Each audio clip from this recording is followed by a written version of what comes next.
Hi everyone, and welcome to video number 9. Ladies and gentlemen, it's the last video on the section of Western Front, British sector.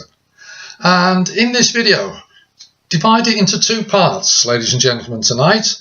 The first part, I will give you a very quick summary of the previous 8, all the things that we've looked at, all the knowledge that hopefully you will build as you prepare for your exam. And the second half, we will look at the sorts of questions that they actually ask you in this part of the History GCSE. So hopefully it'll be quite useful for you.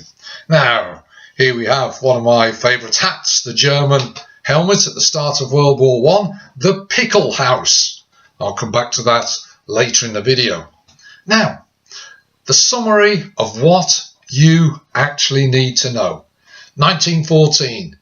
People went off to war, August, they all thought it would be over by Christmas. That was not true. New weapons meant that there were huge casualties in the first battles of the war. They had no option other than to dig the trenches. Once the trenches were dug on the Western Front, it changed the nature of the war. We encountered stalemate. You can't move forward, you don't want to retreat backwards. People were stuck. We were going to have a long war, sometimes called a war of attrition, trying to break down, wear down the other side. But by doing that, your side had to take huge casualties as well. And that's why in the British sector, we looked at some of the key battles. Ypres, Somme, Arras, Cambrai. They're all in the other videos for you. If you remember, I talked about the idea that although World War I lasted for 4 years, even in the British sector there were differences. There were different types of ground, different types of land, different types of terrain. Yes, sometimes there was terrible mud in the very, very bad winters, and indeed summers. But other areas were chalk-based down by Arras, and they could actually do some proper digging there. So there's differences. Look it up, check the other videos on that. Remember, there were huge casualties. You need to know the chain of evacuation, stretcher bearers, RAP, dressing stations, casualty clearing stations, base hospitals, Britain. Look the videos up, they're all there for you. Check out the people involved in the medical treatment of the soldiers, RAMC, FANY, and there were other groups as well. Then you need to know, and we've done videos on this, on the illnesses that the soldiers had to endure in the trenches. Trench fever, trench foot, shell shock, or as it was known, NYDN, not yet diagnosed nervous. The wounds in the trenches because of the new weapons. Remember, Mars, machine gun, artillery, rifle, shrapnel, gas gangrene. We get new wounds.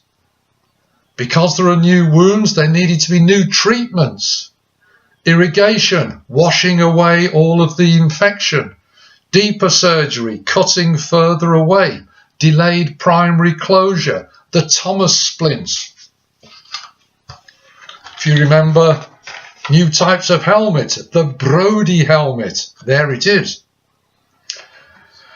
Finally, surgery. New types of surgery. Blood transfusions got better. People were able to sort that out.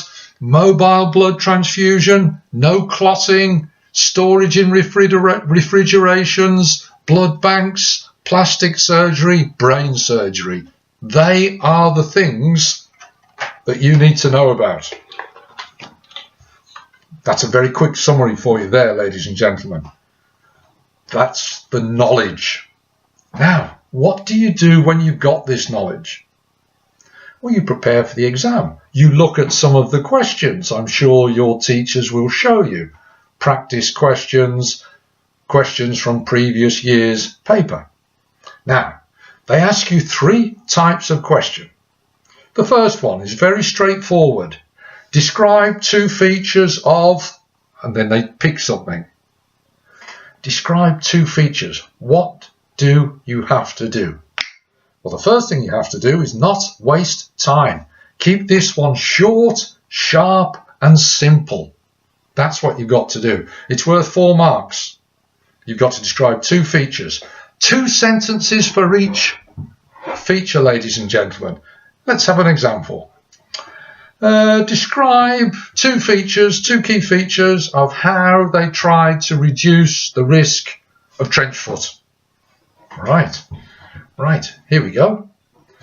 The first feature is the officers gave orders to the men in the trenches. Full stop. Sentence 1. You've identified the officers are getting involved to try to reduce it. Now develop that. Sentence 2. This meant they gave the soldiers 3 pairs of socks, or this meant that the soldiers changed their socks twice a day. This meant that the soldiers used whale oil to protect their feet from trench foot. Full stop. You've done a feature there. 1 simple sentence identifying it, 1 simple sentence developing the point, and then you repeat it for something else.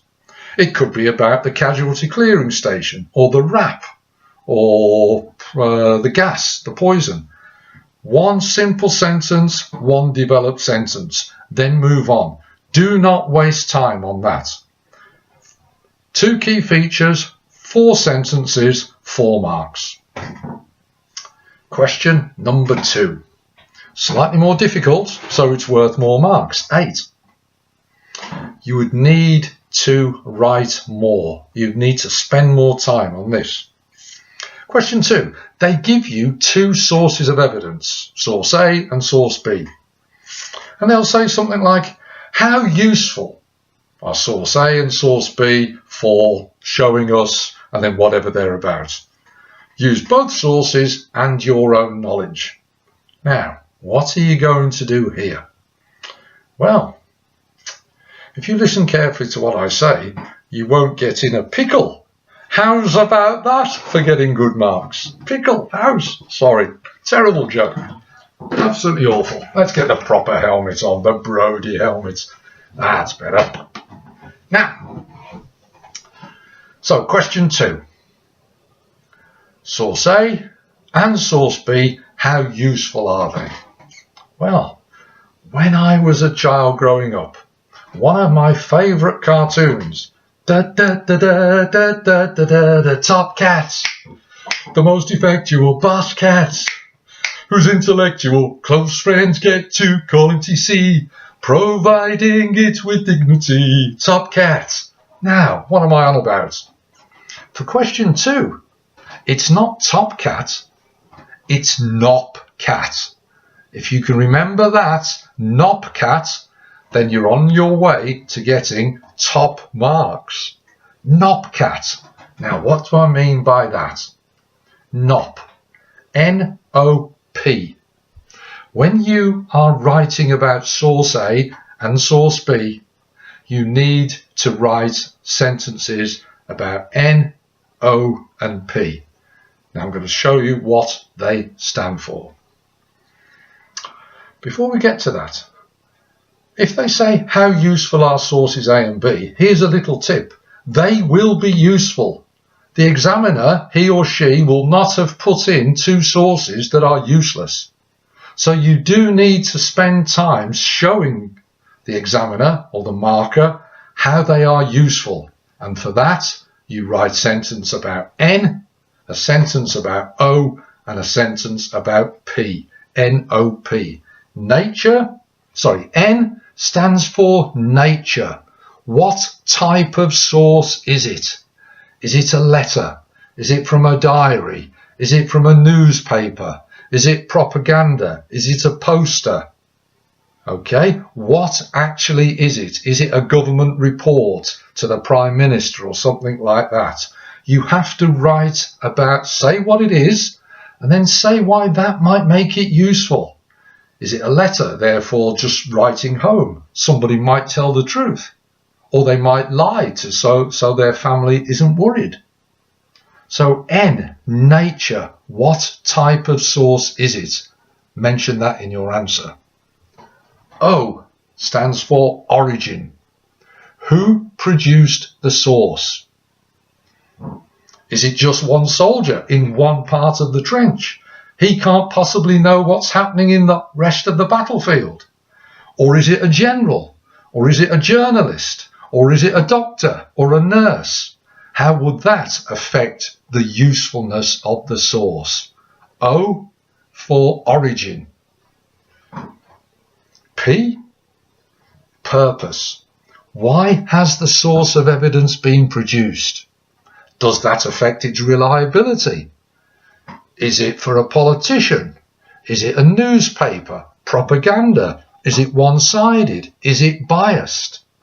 So you are writing about the provenance of the source. Provenance, we mean N-O-P, nature, origin, purpose. That's the NOP in NOPCAT. Now, what's the CAT for? C-A-T. C, when you are analysing the source, C stands for comprehensive. How detailed is it? Are there any limits to the source? Is there anything that has been missed out? How comprehensive, how full is the source of evidence? That affects its usefulness. A, accurate, accuracy. Does it agree with what you know from your studies, either in class, using these videos, using the textbooks? Is the source accurate? That will affect its usefulness. And T, T for typical. How typical is it of what is going on that you know? Is it something that, yes, it's regular, this used to happen a lot? Or is it unusual? Or is it a one-off? And for each source, source A and source B, use that NOPCAT. Write about them. And then you make your judgment on how useful source A is and how useful source B is. Give your judgment based on NOPCAT. Nature, origin, purpose, comprehensive, accurate, typical. Based on your knowledge and the sources. Question 2. How useful are the sources of evidence? And the final question. Question 3. Again, they'll take one of those sources, probably source A, from your second question, and they'll say to you, what question would you ask to follow up on whatever it's about? It might be treating them in a hospital, or it could be the chain of evacuation, the role of the RAMC, whatever it is. What question would you follow up? Then they'll say, what detail would it give you? What type of source would you choose to investigate further? How might that help you? 4 things, 4 marks. Well, making sure, of course, that you are looking at the source carefully and you are looking at the actual question that they ask you. What sorts of questions would you use? Well, when I used to be teaching, somebody gave me this mug. On it, there are 6 questions. Who, where, why, what, when, how. The 5 W's plus 1. 5 start with a W and 1 ends with a W. I'm a who, where, why, what, when. I'm a who, where, why, what, when. I'm a who, where, why. I'm a who, where, why. I'm a who, where, why, what, when, how. Those are the sorts of questions that you could use. Okay? But make sure it's related to the overall source and the overall topic that they are discussing. What sort of source would you choose to look at? Well, there's a whole variety here. It depends what you're actually looking for. You might decide a government report would be a useful source, or hospital records, or a newspaper, or National Army records, or Army statistics, Or you might go for something more individual, like a letter or a diary from a doctor or a nurse, a personal account from a soldier, maybe a photograph. So you can choose what the source of evidence you would like to look at, depending, of course, on what you're actually trying to find out. And the final bit, how might it help you? Well, it needs to give you some extra information. If you're talking about, I don't know, a base hospital, and they've shown you some statistics about the number of soldiers treated in a base hospital, and they'd say, right, what would you ask to improve this? Well, you might say something like, how many of the soldiers survived the treatment at the base hospital? Now, what type of source? You would look at the base hospital records, the statistics. How might it help? Because it shows X% survived because they've got better technology, they've got better X-ray machines or something like that. So that final question is all about you as a historian, based on what they've shown you and how you can improve it. Asking questions, looking for better sources of evidence to give you more detail. So there we have it, ladies and gentlemen. Western Front, British sector. You've got all the knowledge from the previous videos. They would give you the answers for your key features. What we've looked at here is how you can use that knowledge to make sure, in the old song, you're the top, you're the tip, you're the championship, you're the most tip top. Top cat. You can get the top marks, ladies and gentlemen. Make sure you do your revision. Do some practice of other papers. I'm sure your teachers will help you with that. Been a pleasure trying to help you through Western Front. All the best now. I'll speak to you soon.